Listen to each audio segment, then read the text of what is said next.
Welcome to the Night Pod Cometh, a podcast covering the FXX show.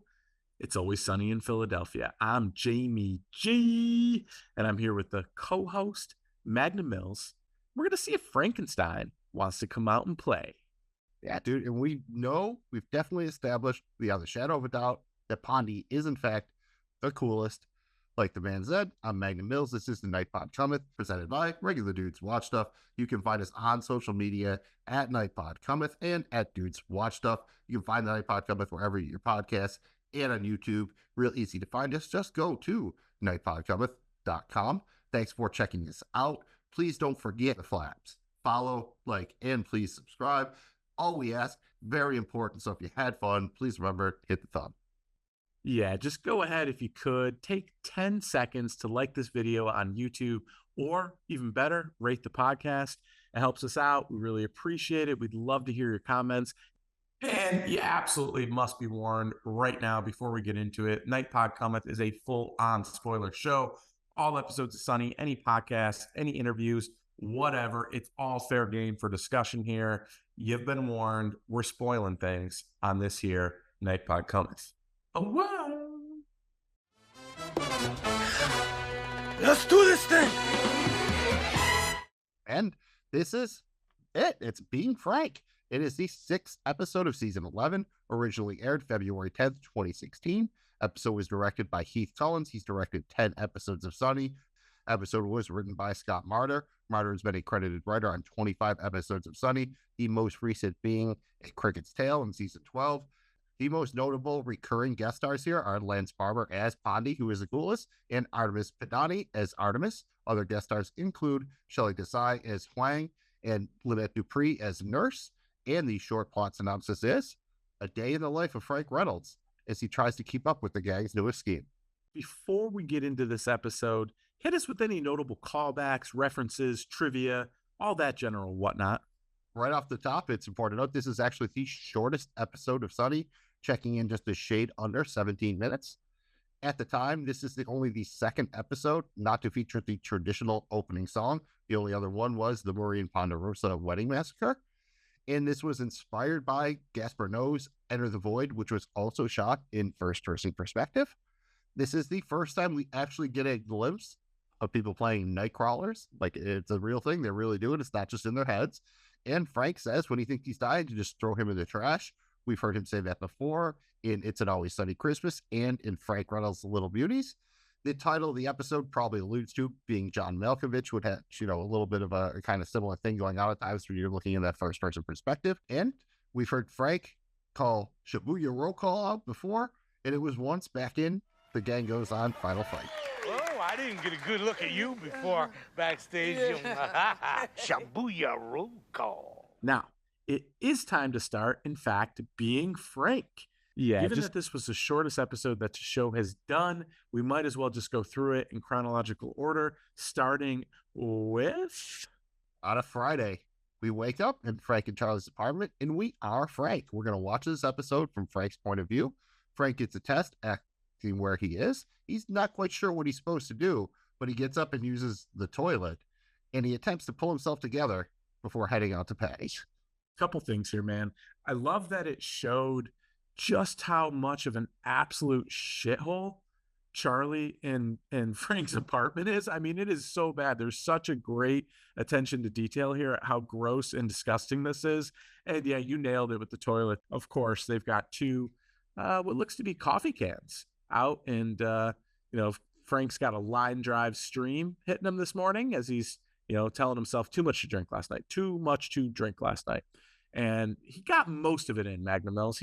I'd say he got 80% of that pee in the bucket. I don't know, over under there. What do you think?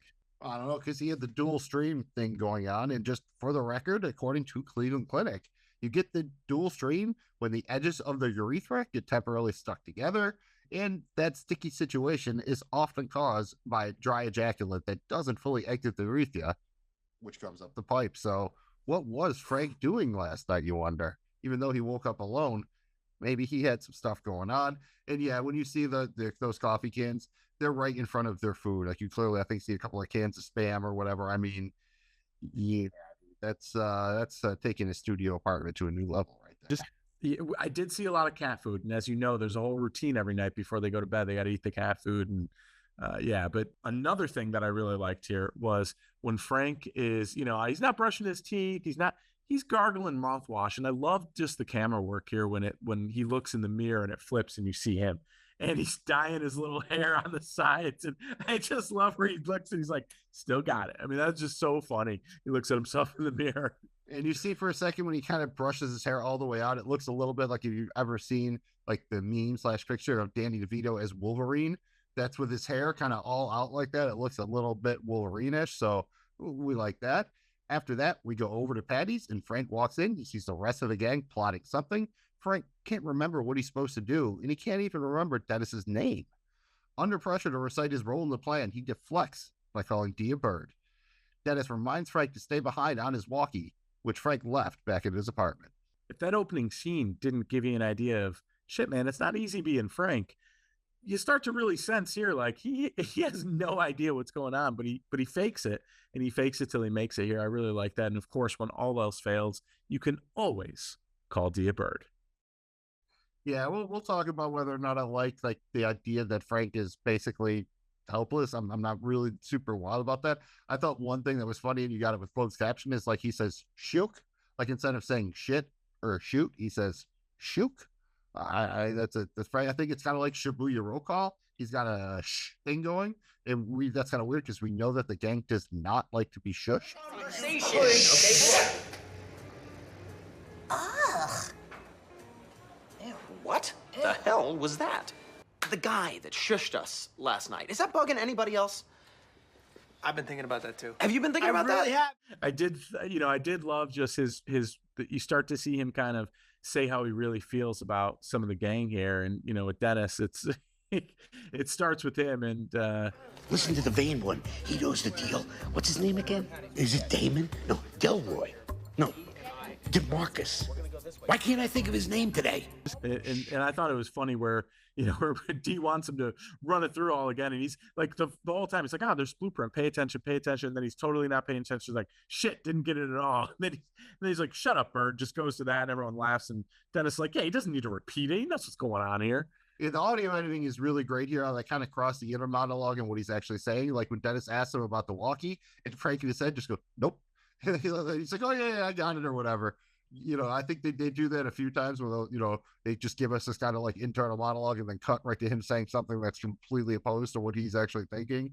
So that's that whole bit works for me, and I think it really is one of my favorite parts of the episode. Is actually, even though I'm not necessarily sure it makes a lot of sense, it's very fun and very scary to be inside the head of Frank Reynolds. Yes, it is. And yeah, to your point, some of the work here was fantastic. That sets up the adventures that ensue here for Frank Reynolds. So we're en route to his apartment now, and Frank gets a text from his buddy Pondy asking him to party. Despite causing an accident due to his texting while driving, Frank does in fact make it back to his apartment, and we know he's a terrible driver. There, he's confronted by the landlord. The landlord wants rent, but Frank says that he's not paying until he fixes the plumbing. The landlord taunts him and proceeds to eat a snake meat sandwich. Frank hopes that he chokes, and he actually does start choking. Pleased by this, Frank takes the sandwich and tries a bite, and he himself then starts choking. As he blacks out, worrying about dying, staring at his landlord, Frank asks for whoever finds him, and I quote, to throw him in the trash. Yeah, that's right what he's like. He's like, yeah, I don't want to die looking at you, you sack of shit. That's almost my favorite part of the line. That's the way he says it too is so good. Oh, it's so good. And the way the camera angle is, because he's on his side staring at this dude who's like choking to death with like shit falling out of his mouth, and he's eating a snake meat sandwich, bro. I mean, just really good. That part that's had a me little laughing. reference, I think, back to the Manhunters episode where Charlie talked about all the exotic meats Frank would have or anything. So at least they've set it up that it makes a little sense that he'd be like, oh, I might fuck with steak meat. I never had steak meat before. And we see the Pondy is the coolest, dude. I mean, I love how he gets the text from Pondy, and Pondy just sends him a picture of an older woman's tits, and he's like, Frank's like, old tits. He's saying I'm old. God damn it, Pondy's the coolest. And he is so cool, That's how dude. Like, friends work. They don't always text exactly what, there's always some sort of shorthand or whatever. So makes a lot of sense there. And you saw in the car on the passenger seat, Frank did have both energy balls and the cassette tapes with Charlie's directions or whatever. Wasn't helping him here. And he did talk about how he was hungry. And we're going to see that come up a couple of times throughout the episode here, that Frank wants to eat. The bit where Frank's texting Pondy and he literally causes the accident and you see it in the rear view. Shit! Probably Asians. I mean, it's just so bad, but it's so funny. It's just so every Frank. time, because it's so matter of fact, and we've heard him talk about that before, but it's obvious that he caused it. And again, great camera work, because all we do is we just see it in the rear view as Frank sees it. And, just excellent job portraying that whole situation. But yeah, then the other funny thing is, Frank is like, he's so proud he's got the walkie, so he's trying to get back them. And, Max finally like, Frank, you have to get off the walkie-talkie. Over. Because this has come up before where they've had the walkie-talkie with the over thing. So best friend 1 to best friend 2 first. Yeah. They've I can't believe he didn't say this over. Is not the first go around for the walkies either. The walkies have definitely made some appearances before. Oh, yeah. And Mac has lost his ever-loving shit over Dennis not saying over. Like, that's a big, but he's got to say deal. over. So, yeah, that's a little bit of a callback in itself there. Yeah, and I mentioned before, at the opening scene, you see how just disgusting the bathroom is, and it's and I like how they did, like, the plumbing's broken, and that's why Frank's pissing in the paint cans and withholding the rent. So that was kind of a cool tie together here. And after that, we saw Frank passing out, choking on the snake meat. So he's all disoriented. He wakes up in the hospital, and he immediately finds himself very attracted to a nurse who he winds up groping inappropriately. A doctor runs up and tells Frank that he's so lucky that he was admitted to the hospital. Frank zones out as the doctor talks, but the subtitles confirm what we can kind of hear at times, and he tells Frank that he has a malignant tumor on his frontal lobe, and they need to operate, and the condition could be terminal. After that, we hear Dennis's voice on the walkie, and that snaps Frank out of it as he was just zoned in on the nurse's breasts. He comes back to reality here, and as he's running out the door, he assaults the nurse one more time with a little bit of a motorboat situation, and then he runs out of the hospital. In need of transportation, he calls Pondy. Pondy arrives in epic fashion, and Frank declares that Pondy is indeed the coolest. Because he's the coolest, Pondy agrees to lend Frank his car, but he just needs to drop Pondy off at the roller rink so that he can pick up some strange. I almost want Pondy to be like a permanent character on the show. He's just so good. This scene is fantastic with him. And, first of all, Frank calls the boobs Winnebagos, and it's such a gentle squeeze, but I'm a big fan of at the end when the nurse just completely slaps him, and he's like, he's just okay with it. Just he went full motorboat, dude. Like, it was yes. Could you imagine just full motorboating somebody like in your life? I mean, that probably worked out. Like, Frank didn't even have to like up or down. They were probably right at like face height for him. So, that's definitely working out for him. And I believe exactly what was up. Oh, look at those Winnebagos. Shabuya, roll call. I'd like to take a ride down the Grand Canyon in those honeys. Yeah. And that's definitely, Frank's kind of like Mr. Burns, and that he just has these kind of weird, like, just kind of way he puts words together sometimes. Yeah, and in typical Frank fashion, like, he's sitting here and he's getting news that could potentially mean the difference between life and death, and he doesn't give a shit. All he thinks about are those big old Winnebagos. I mean, how Frank is that? That's so Frank, and that also could have been the title of the episode. I'll also throw out there that an alternate title for the episode could have been Pondy is the coolest. And like, real quick, this is one thing I want to talk about a bit kind of when we wrap up the episode, but here's exactly what the doctor says to Frank. So, and this is what he said in the subtitles. Frank is very lucky that he came in. He has a very serious disease, but fortunately they caught it just in time. There's a malignant tumor on your frontal lobe, which sadly means we might have to remove it. Frank shouldn't be running anywhere, and his condition might be terminal. And I mean, you got to give it up for Frank, because literally the doctor's trying to give him, news that could be the difference between life and death. And all Frank can think about is some Winnebagos. Yeah, that's all I can think about is the Winnebagos, man. I mean, it's Frank just doesn't care. I mean, and we see his first of many violent shoves here as he pushes the doctor aside, and that's kind of a runner throughout the episode here. Yeah, and let's just, real quick, I'm just going to go through the great exchange here between Pondy and Frank for the most part when Pondy shows up. I mean, it's just so great because Pondy opens the door. And imagine this, you're getting in the car, dude opens the door and literally, 15 empty beer cans come falling out. What does Frank think? Does he think, man, I shouldn't be riding with this dude? Nope. Frank thinks, God damn it, Pondy is the coolest. And then Pondy gives his speech to kind of basically, I think just real quick, he gets this, plot exposition out of the way. It's official, Frank. I divorced that cheating bitch. Yeah, I mean, I cheated on her too, but who's keeping score, right? Anywho, I got a nest egg to blow so that whore can't touch it. Let's rage. Yeah, bro, the party mobile's here, man. I mean, that's just, now obviously we see Pondy saying, hey, here, take an aspirin. And then we get Frank in his head again where, he says in his head, oh, that ain't aspirin. And then Pondy's right there too, and it ain't aspirin. I mean, we never heard Frank called Frankenstein before, but I would believe it. I love that. Does Frankenstein want to come out and play? Meaning this has happened probably every time he hangs out with Pondy. Really like that there. Yeah, probably when he hangs out under the bridge too and everything. When he says no to Pondy's like, lame, more from me. And he pops it right in again. Frank is definitely cool with rolling around with Pondy still. So, yeah, Frank does not have the greatest relationship with cars and drivers, apparently. He must not subscribe to Car and Driver. From there, and that was a hell of a scene, Frank takes Pondy's car to rendezvous with the gang. They need Frank to pick them up because Dee got a boot on her car. They drive to an impound lot where Dennis explains the plan.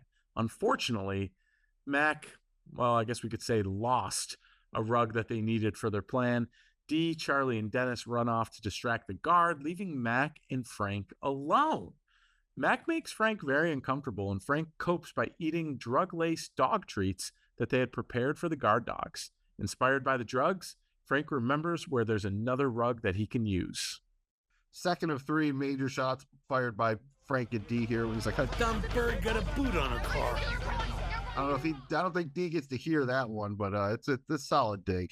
Well, no, and Dee's, but Dee gets a double burn here because where the hell have you been?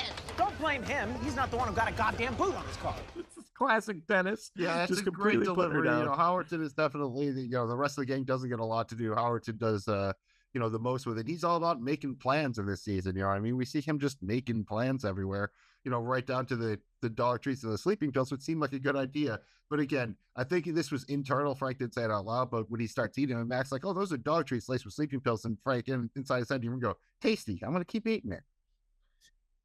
That just cracked me up, dude. Yep. And you got to give it to Dennis again. He is with the plan here, keeps explaining the plan pretty clearly to Frank, and Frank still lost. He just can't get it. He doesn't care. He doesn't need the plan, bro. He doesn't need it. Yeah. And I mean, I think the whole exchange between Frank and Mac came off a little weird. We know that they're not, Frank is probably the least close to Mac out of the gang, which makes sense, but he is extra fucking weirded out here. We definitely see them have a good time. When they were at the Jersey Shore, man, I mean, they were, they were needle bros and everything. So we were rum ham, and we're a long way from there. It just, I don't know. It just seemed I know Frank doesn't, love Mac like that, but it seemed a little bit over the top and maybe not quite in line with how we've seen Frank treat him before. Yeah, Magnum Mills, I agree with that. We get another out of my way as Frank shoves Mac to the side and makes his mad dash for another rug.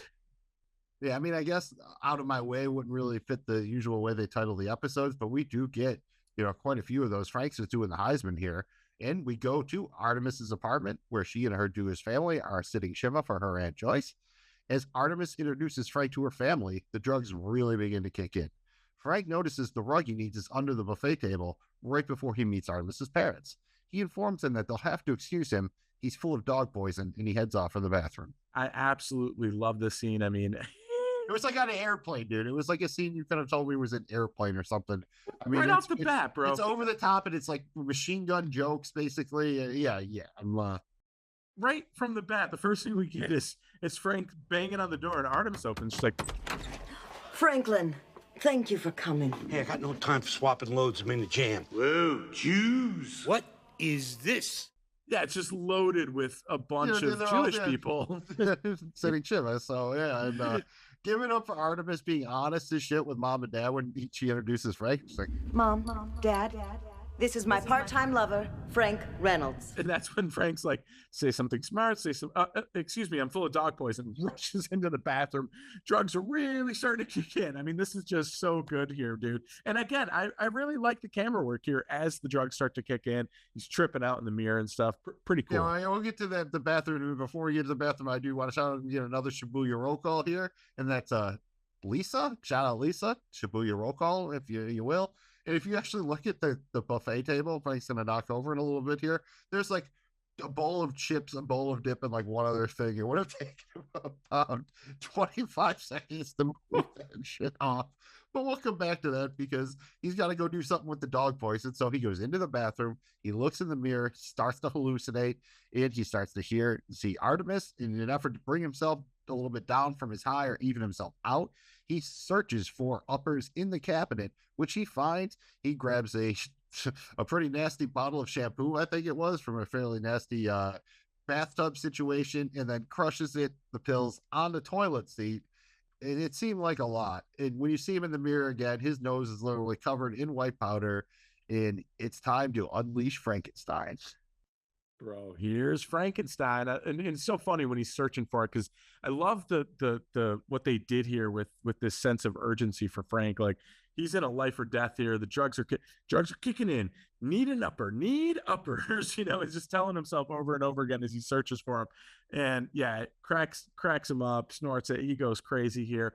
I love what they did, given the look, the visual, the hallucination to Frank in the mirror. Thought it was really cool. When his head exploded was a high point for me. Yeah, pretty much. That's the same. They don't get a chance to do a lot of the visuals like that or whatever. I thought it was good. Again, I thought they did kind of some cool sound design behind it. They made it seem, really trippy and everything. Honestly, DeVito, pulls it off, like the way he says, "Here's Frankenstein." It's just, this was something I didn't know I've been waiting for all this time watching Sonny, and now I just, I kind of want to see Frankenstein again. And I also don't know what those pills were, but didn't it seem like, I don't know what denominations you're supposed to do, and it looked like he just like crushed up like 10, 12 pills or something. And, that's looked like all of them, looked dangerous, looked like death. And, this is after the dude just got told he's got a tumor on his frontal lobe. That's just wild out, Frank. And what happens next is Frank rushes back into the main room and just completely destroys the buffet table while removing the rug. He heads outside with the rug and almost causes several car accidents. He gets the rug in the car, kicks a dog, and heads off. He then pops a kid's balloon randomly, sticks his hand in boiling hot dog water, and chugs booze at a bar. This causes him to burst into a woman's bathroom where he vomits profusely. He gets a 911 text from Pondy, and he heads out to find him. Frank is definitely in the zone here. I mean, right when he comes out of the bathroom, he's on fire, and he just knocks everyone out of the way again, and he gets a get out of my way. This time we get a get out of my way juice. And when he's crossing the street, I do love, like you camera said, like, don't get killed, don't get killed, don't get killed, don't get killed. And I'll give him credit, man. That was a lot of rug to wrangle there and to fit in the car like that. So, and then he just rolled around being a dick. Yeah, I mean, he just weirds out, right? I mean, first of all, to your point earlier, he could have just removed the 2 or 3 items and calmly taken it. But no, he comes out like a bat out of hell. Yeah, he flips the table like Mac. Yeah, he definitely does the Mac and flips the table here, as we actually see in the Gang Goes to Hell at the end of the season, where Mac flips the imaginary table here. Exactly. He really does it here. He really does it here. And, the whole place is, Artemis is like, Frank, the whole place is, you just got to understand the scene here. They're peacefully enjoying sheep. I mean, this is... this is not the time to have Frank come in and weird out. I just thought it was so funny. And I'm not going to admit, dude, I'm not a fan of kicking dogs, but the random popping of the kid's balloon just to do it was great. But dude, grabbing the hot dogs out of the boiling water was just so fun. I lost my shit at this. He's just holding them up. Just burned the shit out of himself. Just so gotta eat. The best part is he doesn't even eat them. Did you see him go to the bar and he just throws the hot dogs out of the bar? The bartender looks at him like the way Frank does it. It's like he's like, all right, I have 3 hot dogs. What are you gonna give me for booze for that? And the guy just kind of looking at him like, yeah, that's his currency, dude. Wait, what? Just He's paying in hot dogs. Yeah, he literally grabs boiling hot dogs, burns the shit out of himself, rushes into the bar, slams him down, grabs a bottle, and chugs it. I mean, you can't get much more Frank than that, dude.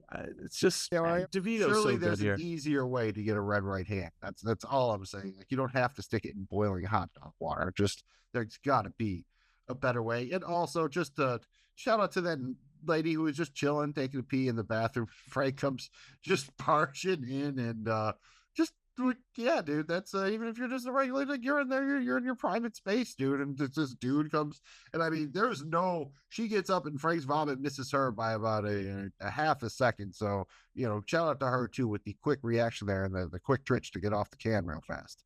Yeah, and good last thing here, good film work with the puke. Actually, like, I don't like watching people puke, but like the way it came out was threw like hot dog through a bucket, just diced up hot dogs. It's probably how it realistically would have looked after he just had maybe a little hot dog and some vodka, I guess, or whatever he was chugging. So we catch up with Pondy outside the roller rink. He tells Frank that he screwed up, got handsy with some pretty young thing who looked 18, and that he's out of control.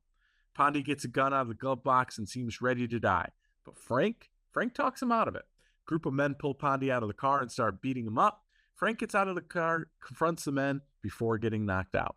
Yeah, the nice line where Frank's like, oh, shit. And he's just kind of looking at the guys beating Pondy up. He's like, all right, I gotta think of something tough to say. Nice nips, cupcake. So great, dude. And again, Pondy, I mean, when Pondy runs over and tries to slide across the car here, I mean, it just absolutely hilarious, dude. He falls short. I rewound and watched it because you see the actor kind of like get right up. I don't even know if I don't know if that was intended or they just kind of did it whatever way. He goes with it, and that's yeah, dude. Just so funny, bro. Just more Pondy, more of that. And you know, we pretty much always see Pondy doing drugs or maybe depressed or whatever. It usually works for him here. It's a little bit of both. Sometimes it's one or the other, but definitely prefer, you know, just skip to the drugs and less to depression, Pondy. And, you know, maybe don't go trolling for strange at a roller rink. Just there's got to be somewhere more age appropriate than a roller rink, dog. I just love that he got handsy with some pretty young thing. I mean, she looked 18, but then he pulls out the gun. He looks at Frank. He's like, somebody's going to die today. And then he puts the gun to himself. It's so good because all these guys are approaching. Just great. Yeah, and I mean, I don't know if Frank doesn't have tinnitus after this because he fires the gun there in the close quarters of the car. And then after this, like, the dude threatened to put him in the trunk. We find out after he knocked Frank out, he did put him in the trunk. And Frank still got that gun, so he uses it to shoot his way out of the trunk, which I would not recommend. And as luck would have it, and probably because he was in the neighborhood, he's in the same impound lot that the gang's trying to get into in order to retrieve Dennis's Range Rover. The gang is incredibly impressed that Frank managed to come up with a plan B and sneak into the impounds, and they sent him to get Dennis's car. He managed to outrun the dog and gets into the Range Rover. He plows through the gate and stops to pick up the gang, saying, "Anybody need a ride?" Frank panics when Max sits in the front seat, but he deflects by saying again, "He is a bird." They kind of bring it back here from that first scene with the gang at the bar. Your name is Dennis. Just so great here where he finally is like, what are you talking about? So random, right? Because Dennis, like, imagine that, you know, somebody you spend every day of your life with, just having an epiphany about your name. Just really great here. Yeah, I mean, I will say there's literally, I don't care how many drugs he's on, Frank just outrunning that dog, but it is what it is. And I did like his little inner monologue when he does, you know, pull the car out. He's like, yeah, that's right, Frankie #1. And he's like, nice, Frankie, you came through. He's so proud of himself in that moment, even though he really has no idea what he's doing, according to the episode. Yeah, no, that was a good moment for him for sure. I thought it was really cool when Frank fell down, like the way the camera moved and stuff. I thought that was really realistic. And the sounds were really good. Like, he definitely had to scrape his elbow, bust his lip, something, right? I mean, I don't know, that had to have happened there. It is what it is. It's fun, and it kind of worked because we really, despite we knew the impound lot thing, I guess we could have put the pieces together. They were there for the Range Rover. But this is supposed to be like, oh, the moment where it comes all together and we see the dog and everything. So it works. And I would say a couple, you know, this scene did give me a couple ideas for alternate titles of the episode. One being Frankie comes through, and the other being Frank eats dog poison. I have to admit, if I saw an episode named Frank eats dog poison, it would pique my interest. Would pique mine as well, Magnum Mills. And just one more thing to note here. I guess you could always make a case that maybe Mac is, Frank's least favorite guy of the gang here, but we've never seen him be this weird with Mac before, right? Like have these type of feelings and just hostility towards him. Yeah, it's a little, again, not his favorite. It makes sense because, originally I thought Dennis and Dee were his kids, and Charlie, was maybe his kid, and he lives with him. So it's not really unfair to say that Mac is behind them in the hierarchy for Frank. But yeah, this is downright like hostility, and never really seen it to this degree, I don't think. So it seems a little bit out of place and over the top here. From there, we're back at Frank and Charlie's apartment as they wind down for the night. Charlie congratulates Frank on his work and says that they should get some sleep because they got a lot to do tomorrow. Frank has no idea what he's talking about, but he goes along with it. Charlie says that they could maybe play just one quick game of Nightcrawlers, and we see the beginning of the game as they become creatures of the night. Don't pull it off a lot here, but when Charlie says, you getting in there deep, Frank, when he's doing his little toe knife thing or whatever, in my head, I'm like, that's what she said. It's so good. And I love it because that's actually what you see first here in the scene is you see, Frank staring at his gross toenail, digging in real deep. Which again makes a little sense if you go back to the beginning of the episode. We see him put on his shoes with no socks, so perhaps he wouldn't need the toe knife as much if he just, wore socks. Yeah, he should probably doing that. You should probably do that. And Frank's response there is, it's stirring. Well, that's when, when Charlie's talking about the Nightcrawlers or whatever, like, oh, is it fucking Frank? Oh, it's stirring. Frank's just so good, man. I guess I actually really like this, and I want there to be an episode that's just titled Nightcrawlers, and we just see him play a full game, dude. I'd be there for that. Yes, I mean, basically, I don't know how you'd ever do it. They've done, I don't know, it would be a weird spot to do kind of an animated episode or do it like as a video game or something. I don't, if they don't want to get on the floor and roll around or whatever, I'm cool with it. It doesn't seem like, I don't know if it's a multiplayer game like that. I think it might just be a 2-player co-op. I'm not sure if you can bring the whole gang into it. That's true. Magnum Mills, one thing that was kind of strange is Frank, to me, while he has this ruthless, wild, crazy side, he's also the guy that's like rich, basically always got a scheme, pulling off crazy stuff. I mean, he bought the island, dude, and the gang hits the slopes. It was kind of crazy that Frank's this wild and out of control in this episode. It certainly isn't a representation of every day, I didn't think, at least. And that's the whole part for this episode that doesn't work with me on retrospect, is that it's funny, but it seems like they did too much just to get jokes here. Like, again, he's over the top to Mac, not remembering Dennis's name. It just, they make him seem, again, he's older or whatever, that would be fine. But for the most part, Frank's perfectly with it and everything. I mean, maybe he doesn't, know some of the newer terminology of the kids and he drives for shit, but there's really been no indication that he's mentally slipping, especially to the point like he doesn't remember Dennis's fucking name and stuff. And then there's the whole thing with the medical issue. The only thing I can think of is that when they were doing this, and it does make a little bit of sense with the way the gang goes to hell or whatever, they thought maybe this was either going to be the final season or they were going to wrap it up the season after. So they set up all this because, dude, they give him a malignant tumor on his brain and it never, ever comes up again. Yeah, and that was my initial thought here, was maybe that's why they were making him kind of be that far gone and not remembering shit. Maybe that was going to be a bigger deal. I think that was kind of part of it, because that's like what you're having a tumor there could do is it'll mess with like your inhibition and stuff. Like, it would make more sense too that he's knocking people over and kind of giving less of a fuck or whatever. But then there's no follow up to it. And I even thought in my memory, I didn't think they said it clearly. I thought he just zoned out. I didn't realize, like, if you really pay attention, you could hear the doctor and see it in the subtitles. So they really did lay it out here. Maybe they come back to that, but it doesn't make much sense to now at this point. So it just does seem like there was something else maybe going on with this season where they thought, either this was the end of the road or it was ending soon and they were setting up some sort of end game or something like that.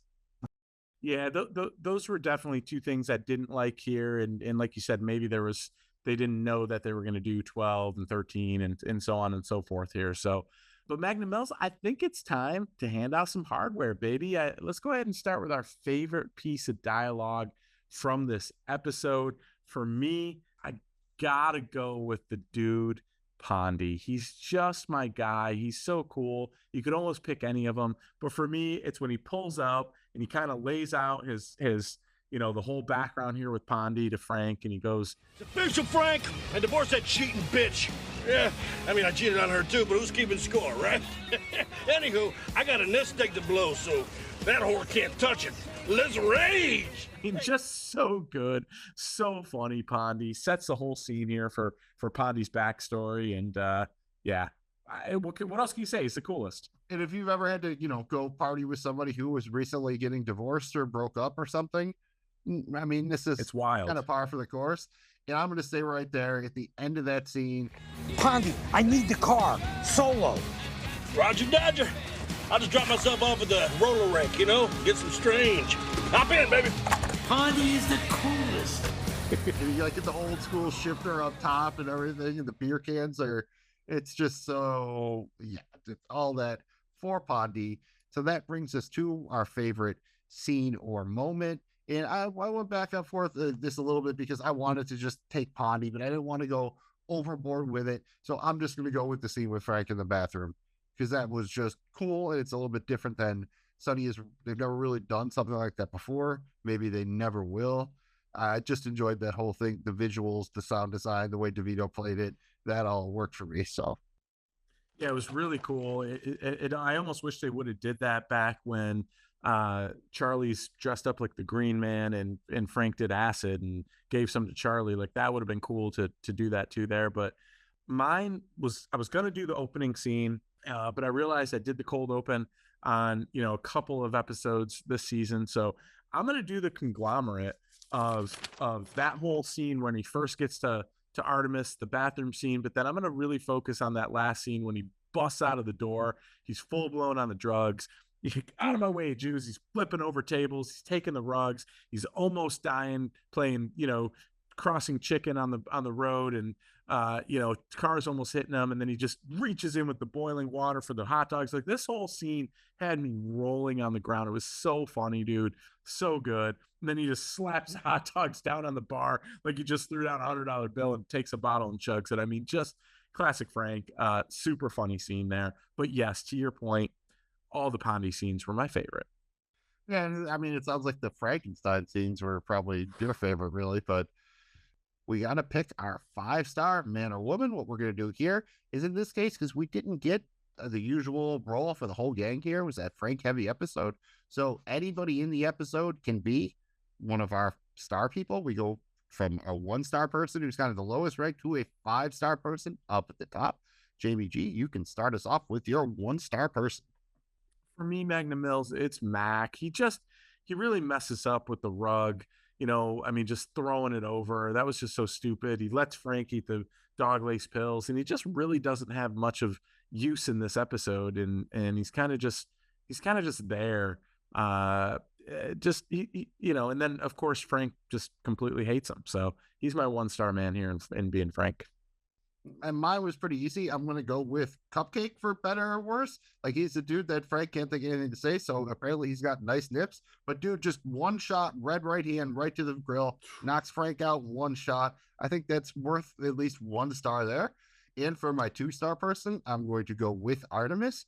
Gets a couple good lines in, but mostly I just love how proud she is to introduce her part-time lover, Frank Reynolds, to her parents while they're sitting Shiva. So shout out Artemis. Who you got for your 2-star?